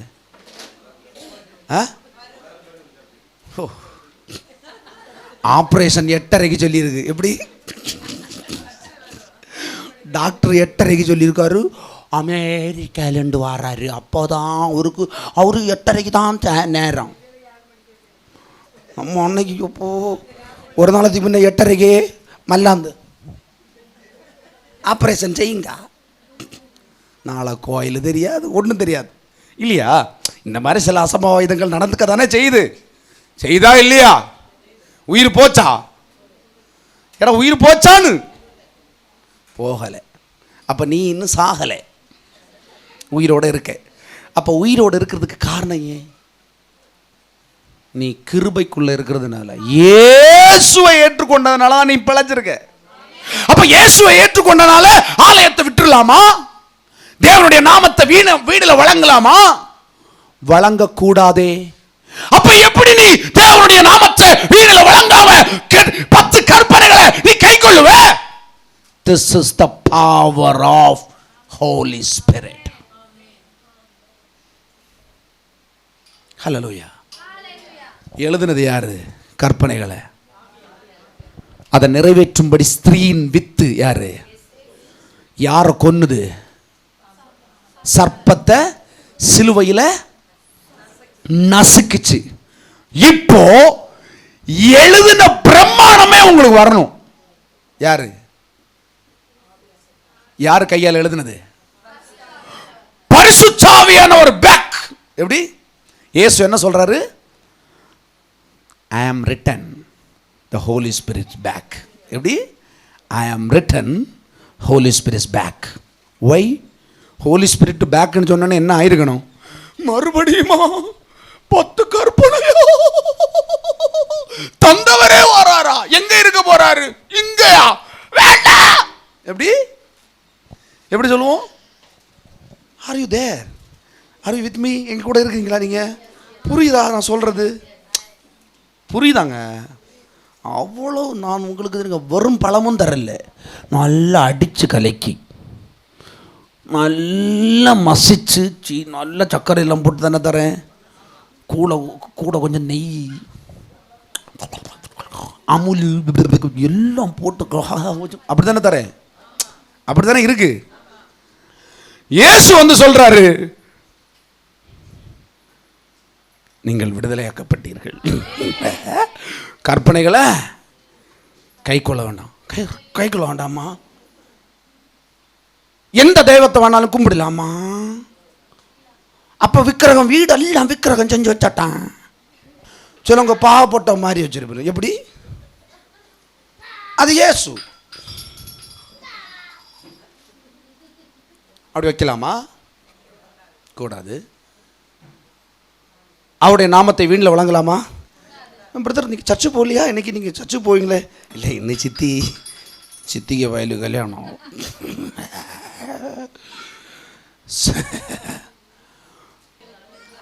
ரைட்டு. அதை பரிசுத்தமாய் ஓய்வு நாளை அதை பரிசுத்தமாய் ஓய்வு நாளை பரிசுத்தமாய் எப்படி பரிசுத்தமாக்குனீங்களா? எப்படி? போகலாம், கொஞ்சம் நேரம் கழிஞ்சாங்க போகலாம். எப்படி? கொஞ்சம் நேரம் கழிஞ்சு போகலாம். இன்னைக்கு நேரமாக வந்தவங்க என்ன பண்ணுறீங்களா? நேரமாக வந்தவங்க எல்லாம் கை தூக்குங்க. முதல் ஆராதனையிலேருந்து என்ன பெற்றுக்கொண்டீங்க? லைட்டாக நீங்களே சொல்லுங்கள். ஆண்டவர் இன்னைக்கு ஆராதனையில் ஒரு ஸ்பெஷலை கொடுத்தாரா இல்லையா? நிறைய பேர் சுகம் அடைஞ்சிங்க. என்ன என்ன நடந்தது? நான் ஆனால் மனசுக்குள்ளே நினச்சேன் பாருங்க, இவங்க இவங்க இவங்க இன்னைக்கு மிஸ் பண்ணாங்க. நான் நினச்சேன் தானே. அப்போ ஆண்டவர் என்ன செய்வார்? மிஸ் பண்ணோடனே யார்கிட்டையும் சொல்லாத, வா உச்சைபுரம் வந்து தாரேன். மிஸ் பண்ணாதான். ஹல்லேலூயா. உன் தகப்பனை உன் தாயையும் நல்லா பண்ணியிருப்பீங்க. அப்படிதானே? நீங்கள் என்ன சாவ இருக்கீங்களா? உன் ஆயுசு நீடித்திருக்கும்படி தகப்பனின் தாயும் நியாய பிரமாணத்துக்கு முன்னாடி பாவம் இருந்த நாட்களிலே நோவா காமோட பரம்பரையை அழிச்சான் வாயால சொல்லி. தெரியுமா உங்களுக்கு? எப்படி? நோவாயோட ரெண்டாவது பையன் சேம் காம் ஆப்பேது இல்லை. இந்த காம் வந்து அவனுடைய நிர்வாணத்தை மறைக்காமல் போயிடுவான். அவன் என்ன செய்வான்? அவன் வந்து குடித்து வெறித்து அந்த துணியெல்லாம் விலகி படுத்திருப்பான். முதல்ல போய் யார் பாப்பா? காம் பார்ப்பான். காம்னா ரெண்டாவது பையன். அடுத்து சேமும் ஆப்பேத்தும் வருவாங்க. அவனும் அதை மூடுவானுங்க. அவனு ரெண்டு பேரும் சாபத்திலேருந்து விலகுவானுங்க, அந்த ரெண்டு தலைமுறையும். இந்த காமோட தலைமுறையில் காம சொல்லுவான், நீ மட்டும் நல்லா இருப்ப, உன் தலைமுறையை சபிக்கப்பட்டிருக்கும். எப்படி? சொந்த பையங்க அதே மாதிரி சபிக்கப்பட்டிருக்கும். ஹல்லேலூயா. இந்த காமோட தலைமுறை வாழ்ந்தது தான் இந்த கானான் அப்படின்றாங்க. பிற்பகுதியில் அந்த கானானை தான் கத்தர் அந்த சாபத்திலேருந்து மீட்கிறான்னு சொல்லப்படுது. ஹல்லேலூயா. பாருங்க, சாபம் தங்குங்க. சொன்னாதான் நீ சபிக்கப்பட்டிருப்ப, அவ்வளோதான். இப்போ உங்கள் அப்பா அம்மா அப்படியே சொல்கிறாங்க, நீங்கள் எல்லாம் அப்படியே சொல்கிறீங்க, உங்களுக்கு கீழ்ப்படியாத பிள்ளைகளை சபிக்கப்பட்டிருப்பாய் அப்படி சொல்கிறீங்களா? சொல்கிறோம் பாதி. ஆனாலும் சாபம் தங்காத நீங்கள் மீட்டெடுக்கப்பட்டிருக்கிறீங்களா? ஏன் பாருங்க. அப்போ இந்த கற்பனைகளை நம்ம முழுவதுமாக நிறைவேற்றணும்.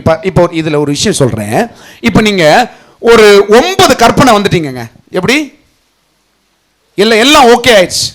விபச்சாரம் செய்யலை, வேஸ்தனை செய்யலை, திருடலை, அயலானுக்கு விரோதமாக பொய் சாட்சி சொல்லலை. கடைசியில் வந்து என்ன செய்கிறீங்க? கடைசியில் வந்து நிற்கிறீங்க. என்ன செய்கிறீங்க? சோறு விளம்புக்கு முன்னாடி எப்படி?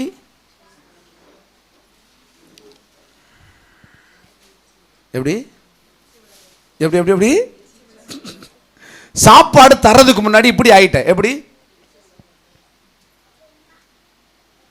கொஞ்சம் பசிச்சுது, இனி நீ பசியோடு இருக்க கடவாய். எப்படி இருக்கும்? நீ இந்த இச்சியாதேன்ற இடத்துல வந்து மிஸ் ஆனேன்னு வச்சுக்கோ, நீ எங்க போவ? ஆண்டவருடைய கணக்கின்படி நீ இந்த 9 கற்பனைகளை நீ நிறைவேற்றலைன்னு மறுபடியும் எழுத சொல்லுவார். எப்படி? பியூசி எக்ஸாம் போல் 1ல் தோத்தா எல்லாத்தையும் சேர்த்து எழுதணும். பழைய பியூசி அப்படின்னு நான் நினைக்கிறேன். பியூசி படித்தவங்க யாராச்சும் இருக்கீங்களா? பழைய 10th அப்படி தான், எஸ்எஸ்எல்சியும் அப்படி தான். 1 ஃபெயிலானா எல்லாத்தையும் எழுதுகிற சிஸ்டம். அந்த சிஸ்டம் தான் இந்த 10 கற்பனைகள். எப்படி? 1 மிஸ் ஆச்சுன்னா நீ திரும்ப எல்லாம் செய்யணும். தேவன் பார்வையில் நீ மிஸ் ஆனான்னு அர்த்தம். ரைட்டா? அப்போ இதிலேருந்து எப்படி காப்பாற்றினார் கர்த்தர்? இப்போ நீங்கள் புரிஞ்சுதா? உங்களுக்கு நியாயப்பிரமாணம் புரிஞ்சுதா? இதுதான் நியாயப்பிரமாணம். இதை செய்கிறதுனால ஒருவன் நீதிமானம் ஆக முடியாதான். அப்போ இதை செய்யக்கூடாதா? இதை செய்யாமல் மிஸ் பண்ணிடலாமா? செய்யணும் தானே, இல்லையா? இச்சையாக இருக்கக்கூடாது, இந்த விபச்சாரம் செய்யக்கூடாது, இதெல்லாம் தேவையானதானே, நல்ல கற்பனை தானே. ஆனால் தேவன் இதை எப்படி செய்யணும்னு விரும்பினார்னா, இந்த கற்பனை எல்லாம் ஏன் வந்ததுன்னா, இந்த பூமிக்கு பாவம் வந்ததுனால பாவத்திலிருந்து பாவத்தை மீட்கிறதுக்கு தேவனே ஒரு சொல்யூஷனை கொடுக்கிறாரு. அவருக்கு தெரியும் இதை எவனுமே செய்யவும் மாட்டான், இதுல இருந்து நான் அவனை விடுதலை பண்ணவும் முடியாதுன்னு. அப்போ இயேசுவால இது கொடுக்கப்படுகிறது. எந்த பாவம் மனுஷனால வந்ததோ அந்த பாவத்தை மனுஷனை கொண்டே என்ன செய்யணும்? இந்த பூமியிலிருந்து எடுக்கணும். அதுக்கு தான் தேவன், பிதாவாகிய தேவன் தன் ஒரே பேரான குமாரனை இந்த பூமிக்கு அனுப்பினார். ஹல்லேலூயா. இந்த குமாரனை அனுப்புனதுனால என்ன வந்ததுன்னா, அவர் மரிக்கிறாரு, ரத்தத்தை சிந்துறாரு, பாவத்தை போக்குறதுக்கு என்னென்ன ரூல்ஸ் அண்ட் ரெகுலேஷனை ஃபாலோ பண்ணணுமோ எல்லாம் ஃபாலோ பண்ணுறாரு. பண்ணிட்டு சொல்கிறாரு, பரிசுத்த ஆவியை நான் உனக்கு அனுப்புகிறேன்றார். என்ன இந்த பரிசுத்த ஆவி? அவருடைய ரோல் என்ன? ஹல்லேலூயா. ரோமர் 3:20 எடுங்க.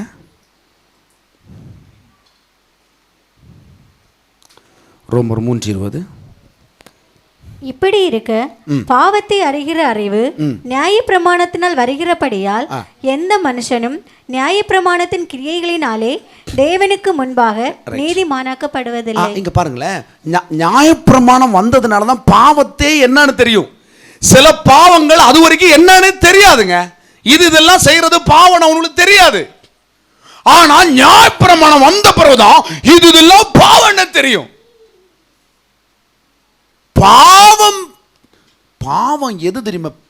பாவம் செய்கிற மிகப்பெரிய கொடூரமான காரியம் உங்க இருதயத்தை கொல்லும். எப்படி? இப்போ நான் கொஞ்ச நேரத்துக்கு முன்னே சொன்னேன்ல, நீங்கள் என்னை நேரமே வரல, ஆராதனை மிஸ் பண்ணீங்க, சுகத்தை கர்த்தர் கொடுத்தாரு, மிஸ் பண்ணீங்கன்னு சொன்னேன் இல்லையா? அப்போது கண்டிப்பாக உங்கள் இருதயம் ஹர்ட் ஆகிருக்குமா? ஆச்சா இல்லையா? அதுக்கு பொறுப்பு நானா? ஆண்டவர் பொறுப்பு இல்லை. ஆண்டவர் இதை சொல்லிகிட்டே இருப்பார். கொலை செய்யாதிருப்பாயாக, களவு செய்யாதிருப்பாய், இதை செய்யார். அப்போ நிறைவேற்றுறது எப்படி? இதை யாராலும் செய்யவும் முடியாது. அப்போ எப்படி நிறைவேற்றுறது? இப்போ பாவத்தை நம்ம அறிய தான் செய்கிறோம். தகப்பனையும் தாயையும் கனம் பண்ணலைன்னா, கனம் பண்ணா உன் ஆயுசு நாள் நீடித்திருக்கும் இருக்குது. கனம் பண்ணலைன்னா என்ன செய்வ? செத்து போவேன்னு சொல்லுது. சீக்கிரமாவே செத்து போவேன்னு சொல்லுது. அதை தெரிஞ்ச உடனே என்ன நடக்கும்? ஐயோ, நான் அப்பாவை திட்டேன், எப்படி அம்மாவை அறியாத திட்டான் ஆண்டவர், நான் எப்படியும் போக்குதேன், எப்படி எவ்வளோ திட்டி இருக்கேன் தெரியுமா? நான் எல்லாம் எகிரி அடிச்சிருக்கேன் அப்படின்னு உங்கள் இருதயத்தை உங்களுக்கு இதை கற்பிக்கும் போது, நியாயப்பிரமாணம் வரும்போது உங்களுக்கு எப்படி இருக்குது? ஏங்க உங்கள் அப்பாவை இதுவரை நான் திட்டுனதே இல்லை, கை தூக்குங்க. நல்ல குடும்பம்டா. அம்மாவை திட்டாத யாராவது ஒரு ஆள் இருக்கீங்களா? உங்கள் வாழ்க்கையில் நான் அம்மாவை திட்டுனதே இல்லை. இல்லை, ரெண்டையும் சேர்த்து கேட்போம். சொல்லுவோம், அம்மாவை திட்டாத அப்பாவை திட்டியிருப்பாங்க. அப்பா அம்மாவை திட்டாத யாராவது இருக்கீங்களா? அவங்கள டிஸ்ரெஸ்பெக்ட் கொடுத்து நடத்துனவங்க இருக்கீங்களா? எல்லாருமே அப்படிதான். எப்படி? ஒரு சின்ன பென்சிலுக்கு நீ எல்லாம் ஏன் பெத்தேன்னு கேட்டிருப்பீங்க இல்லையா? கேட்டிருக்கீங்க தானே? அப்போ நீங்கள் சாவணுமா சாவண்டாமா? நியாயப்பிரமாணத்தை படி சாவணும் தானே? செத்தியலா? அப்போ இப்போ சாவுங்க. அப்ப நீ சாகாம பிழைச்சிருக்கிறது ஏன்? அவருடைய கிருபை. அந்த கிருபை நம்ம வாழ்க்கை. அப்போ நீ தினமும் அப்பா அம்மாவை டிஸ்ரெஸ்பெக்ட் கொடுத்து அவங்கள அசிங்கமாக பேசிகிட்டே இருக்கணுமா? அந்த பலத்தை தந்தது தான் ஆவியானவர். சொல்கிறேன் பாருங்க, மத்தேயு 5:14 எடுங்க. மத்தேயு 5:17. நியாய பிரமாணத்தை ஆனாலும் தீர்க்க தரிசனங்களை ஆனாலும் அழிக்கிறதற்கு வந்தேன் என்று எண்ணிக்கொள்ளாதேயுங்கள். அழிக்கிறதற்கு அல்ல, நிறைவேற்றுகிறதற்கே வந்தேன். இயேசுக்கு வந்தார், அதை நிறைவேற்ற வந்தார். நியாயப்பிரமாணம் தான் நான் ரூல்ஸ் அண்ட் ரெகுலேஷனாக கொடுத்துட்டேன், இன்னையிலேருந்து ரூல்ஸ் அண்ட் ரெகுலேஷன் கேன்சல் அப்படின்னு சொல்ல வரல, அதை நான் நிறைவேற்றிட்டேன்ப்பா. அதனால பாருங்க, ரோமர் 8 எடுங்க. 8 ரோமர் 8:2-4 வரைக்கும். ரோமர், கிறிஸ்து இயேசுவினாலே ஜீவனுடைய ஆவியின் பிரமாணம் என்னை பாவம் மரணம். போதும், நான் படிக்கிறேன் பாருங்க, இது கவனிங்க, முக்கியம். கிறிஸ்து இயேசுவினாலே ஜீவனுடைய ஆவியின் பிரமாணம் என்னை பாவம் மரணம் என்பதிலிருந்து பிரமாணத்தில் விடுதல். ஆவியின் பிரமாணம்னா என்ன? இதுவரைக்கும் நியாய பிரமாணத்தை படித்தோம். இதுதான் நீ செய்யலைன்னா தேவனுக்கு முன்பதாக நீதிமான் ஆக முடியாது, செய்யவும் முடியாதுன்னு படித்தாச்சு. செய்யணும்னு சொல்லியிருக்கிறாரு, ஒருத்தராலையும் செய்ய முடியாதுன்னு தெரியுது, நம்மளாலேயும் அதை செய்ய முடியாது. ஆனால் இங்கே ஒன்று வருது, ஆவியின் பிரமாணம் அப்படின்னா என்ன? சிஸ்டர், பொய் சொல்லாதிருப்பாயாகன்னு சொன்னது நியாயப்பிரமாணம். ஆனால் எந்த இடத்துக்கு போனால் நீ பொய்யை பேசாமல் இருக்கணும்னு ஆவியானவர் உனக்கு முன்னாடியே சொல்லி தருவார். சில இடத்துல நீ பேசும்போது பொய்யை அவாய்ட் பண்ண முடியாது, உன் வேலையை மார்க்கெட்டிங்னு தருவார். எப்படி? மார்க்கெட்டிங், பெரிய மார்க்கெட்டிங் மேனேஜராக இருக்கிறேன் சார். ஓகே, நல்லது சார். அது என்ன பொருள் விற்கிறீங்க சார்? அது ஒரு பொருள் சார், பயங்கரமாக இருக்கும் சார், சாப்பிட்டா நீங்கள் அப்படி ஆயிடுவீங்க சார், ஒரே நாளில் நீங்கள் பல்க் ஆயிடுவீங்க சார். ஆனால் வேற ஈரக்குலையாக இருக்கிற மாதிரியா இருக்கும் அந்த பிரச்சனை மேட்ரு. நம்ம என்ன செய்வோம்? நமக்கு சொல்லியிருப்பாங்க, இவ்வளோ ரூபா வருமானம், இவ்வளோ ரூபா, நான் இதெல்லாம் பண்ணியிருக்கேன், நம்ம அதை செய்வோம். அப்படி தானே? இல்லைன்னா நீ அதில் போய் தான் சொல்ல போற அப்படின்னு உனக்கு தெளிவா தெரியுது. அந்த இடத்துல நீ ஆண்டவர் உனக்கு பிழைப்பை தருவாரா? ஹலோ, பொய் சொல்லி தான் பிழைக்கணுமா? அப்படியா? அப்போ ஆண்டவர் உனக்கு என்ன செய்யணும்? உன்னை பொய் பேசாமல் நடத்தணுமா இல்லையா? 613 கற்பனைகள் தான் முதல்ல ஆவியானவர் சொன்னார். 600 கற்பனைகள். நான் சொல்கிறேன் உங்களுக்கு, இப்போ 613 கற்பனைகள் இல்லை, 1000 லட்சம் மடங்கு கற்பனைகளையும் கட்டளைகளையும் கர்த்தர் உங்களோடு இருந்து வசித்து வசித்து, நீ அங்க போகாத, போ, இருக்காத, நில்லு, நிக்காத, செய்யாத அப்படின்னு கர்த்தர் உன் கூட இருந்து உன்னை நடத்துறபடினாலே, ஆவியின் பிரமாணத்துல இயேசு கிறிஸ்துவை ஏற்றுக்கொண்டபடினாலே நீ ஆவியின் பிரமாணத்துக்குள்ள வந்திருக்கிற. ஆவியின் பிரமாணம் உன்னை பாவத்துக்கும் மரணத்துக்கும் பிரமாணத்திலிருந்து உன்னை விடுதலையாக்கி இருக்கு.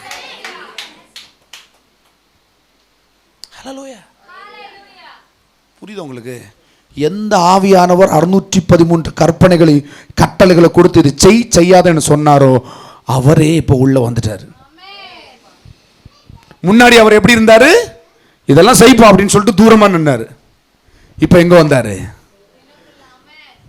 பாவம் பரிகரிக்கப்பட்ட உடனே ஆவியானவர் திரும்ப பேக் ஆயிட்டாரு. ஆவியானவர் பேக். இந்த ஆவியானவரை ஏற்றுக்கொள்ளுகிற அத்தனை பேரும், அவரை அனுபவிக்கிற அத்தனை பேரும் இந்த பூமியிலே நீதியின் வாழ்க்கையை வாழ்வார்கள். அது அதிக நிச்சயம். ஹல்லேலூயா. பாருங்க இந்த வசனத்தை படி, கிறிஸ்துவினாலே ஜீவனுடைய ஆவியின் பிரமாணம் என்னை பாவம் மரணம் என்பவைகளின் பிரமாணத்திலிருந்து விடுதலை. அதப்படியெனில் மாம்சத்தினாலே பலவீனமாயிருந்து நியாயப்பிரமாணம் செய்யக்கூடாததை தேவனே செய்ய முடியும். நியாயப்பிரமாணம் இப்ப வந்துச்சா? நியாயப்பிரமாணம் நியாயப்பிரமாணத்தை கொண்டு நம்மளால எதுவுமே செய்யக்கூடாது இருந்ததுனால தேவனே அதை செய்யும்படி தம்முடைய குமாரனை பாவ மாம்ச சாயலாகவும் பாவத்தை போக்கும் பலியாகவும் அனுப்பி மாம்சத்திலே பாவத்தை தண்டனைக்குள்ளாக தீர்த்தார். தண்டனைக்குள்ளாக்கி தீர்த்தார். பாவத்தின் தண்டனை யாரு சுமந்தா? இயேசு. அடுத்த வசனம் போடுங்க.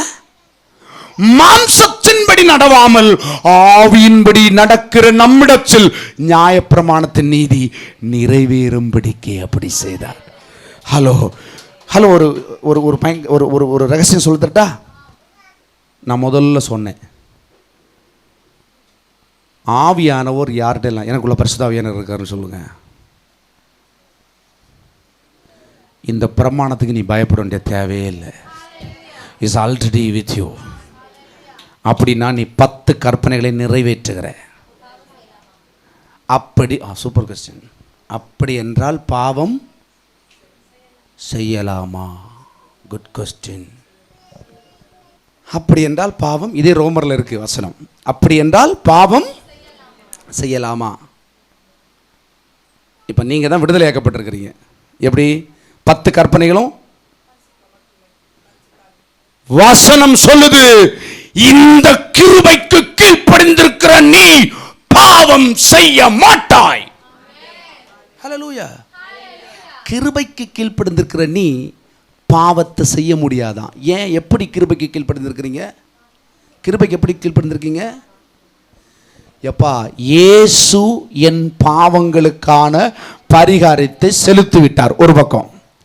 இன்னொரு பக்கம், இனி நாம் பாவம் செய்கிற சரீரத்தை பெற்றுக்கொள்ளவில்லை. பழையதெல்லாம் ஒழிச்சிட்டேன். ஞானஸ்தானத்தின்படி நான் கிறிஸ்துக்குள் மறுபடியும் பிறந்திருக்கிறேன். அப்படி என்று நினைத்து கொள்ளுங்கள் இருக்குது. கிறிஸ்துக்குள்ள நான் பிறந்திருக்கிறேன். இனி நான் பழைய ஆள் அல்ல, செல்லப்பனுகமோ அல்ல, நாகப்பனையா மகள் அல்ல. நான் யாரு? இயேசுவின் பிள்ளை. இத நீ சொல்ல சொல்ல சொல்ல அப்படியே ஆகும். ஹல்லேலூயா, ஹல்லேலூயா. கலாத்தியர், ரோமர் ரொம்ப முக்கியம். நான் டைம் எடுத்து பயப்படாதீங்க. நீங்கள் பரிசுத்த ஆவியானவரை பெற்றுக்கொண்டிருக்கீங்க. இந்த பரிசுத்த ஆவியானவர் எப்படி அனுபவிக்கிறது? எப்படி அனுபவிக்கிறது? ரூல்ஸை ஃபாலோ பண்ணவே வேண்டாம். இப்போ என்ன சொல்லுது? நீங்கள் 10 கற்பனைகளை யாரை ஃபாலோ பண்ணணும்? இயேசுவை ஃபாலோ பண்ணனால என்ன நடக்குது? கற்பனையை ஒழிச்சு போட மாட்டாரு. ஹலோ, நீங்க பொய் சொல்றதுக்கு கஷ்டப்பட்டு இருக்கீங்கல்ல. ஐயோ, நான் பொய் சொல்லவும் கூடாது, என்னால் பொய் வரவும் இல்லை, ஆனால் இந்த இடத்துல நான் பொய் சொல்லி தான் ஆகணும்னு இருக்குது இல்லையா? அந்த சூழலை உங்களை விட்டு அகற்றி போடுவார்.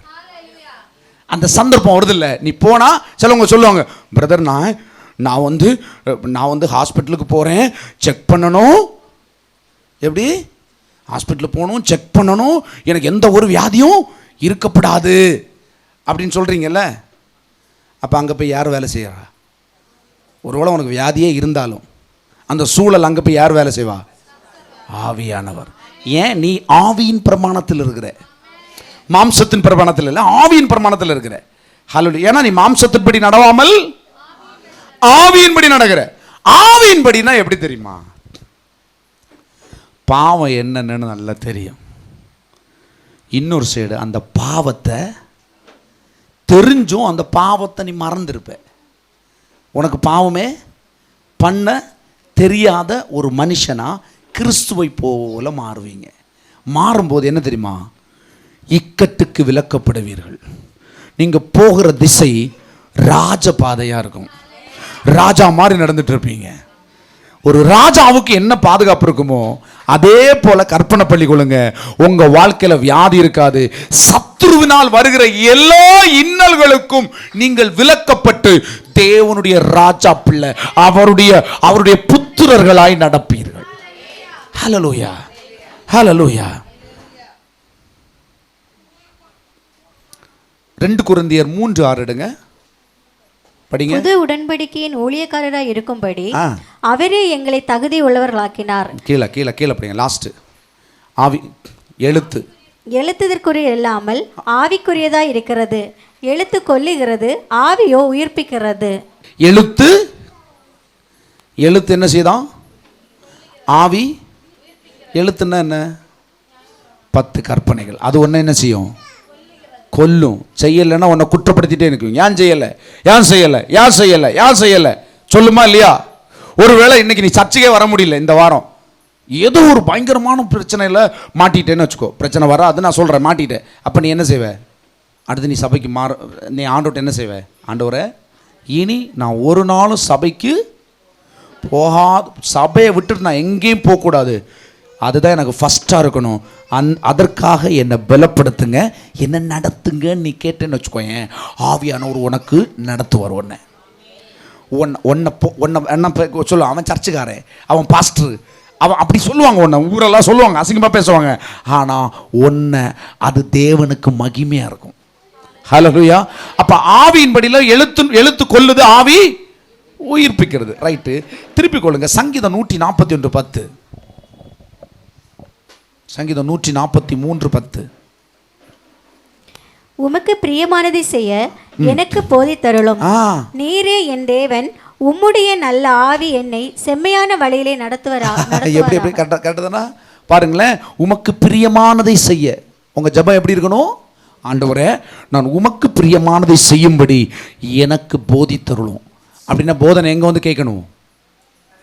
சபையில் வந்து கேட்கணும். நீரே என் தேவன், உம்முடைய நல்ல ஆவி. அப்படின்னா யாரு? பரிசுத்த ஆவி என்னை செம்மையான வழியிலே நடத்த. அப்ப யார்கிட்ட கேட்கணும்? நல் வழியில நடத்துறதுக்கு பரிசுத்த ஆவி என்ற கேட்கணும். ஏசாயா 59:19.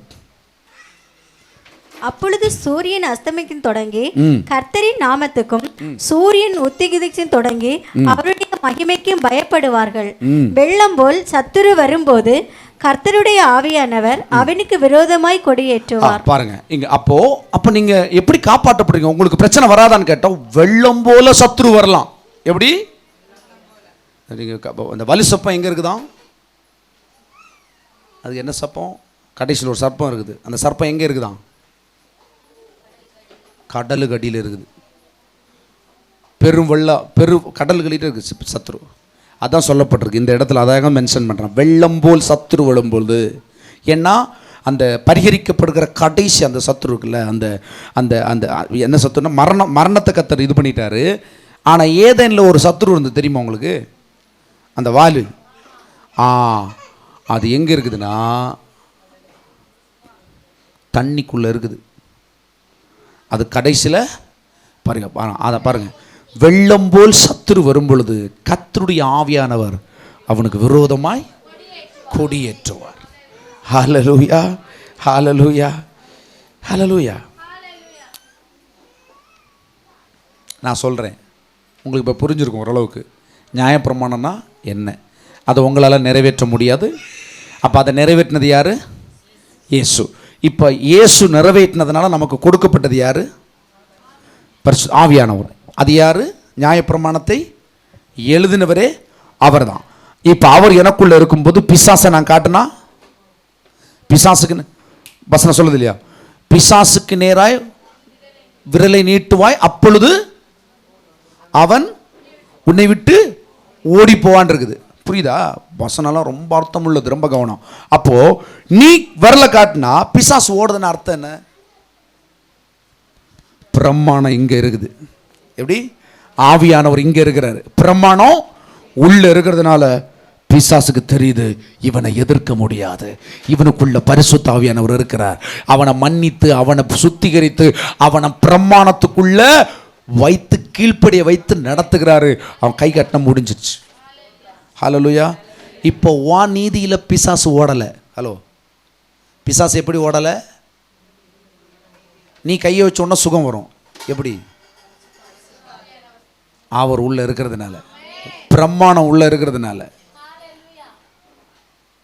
நீ ஊதுனா என்ன வருது? ஆவி வருதுன்னா யாரு? உள்ள ஆவியானவர் இருந்தால் தானே வரும். இல்லைன்னா வெறுங்காத்தான் வரும். இல்லையா? இல்லையா? அவர் இருக்கிறதுனால அது வருது. இது வரணும்னா என்ன செய்யணும்? மூணு காரியம்.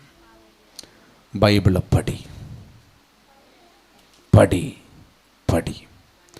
சத்தியத்தை கேளு கேளு கேளு. அந்நிய பாஷையில் பேசு பேசு பேசு. பரிசுத்த ஆவி 50வது நாள் இறங்கி வந்தார். ஏன்? இயேசு மரித்த உடனே பரிசுத்த ஆவியானவர் வந்திருக்கலாமே. ஏன் ஏன் ஏன் ஏன் வரல? ஏன் வரல? ஏற்ற வேளை வரவில்லை. அந்த வேளை வந்தபோது குமாரன் இந்த பூமியில வந்து நியாயப்பிரமாணத்தை நிறைவேற்றினார்.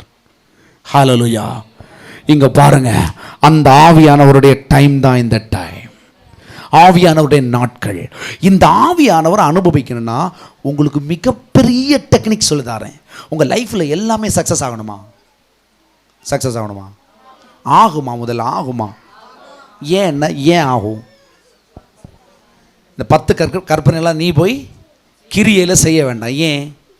அதை செஞ்சு முடித்தவர், அனுப்பின ஆவியானவர் எனக்குள்ளே இருக்கிறபடினாலே என்ன நடக்கும்? எல்லாம் நடக்கும். அந்த ஆவியானவர் எப்படி பேசுவாருங்க?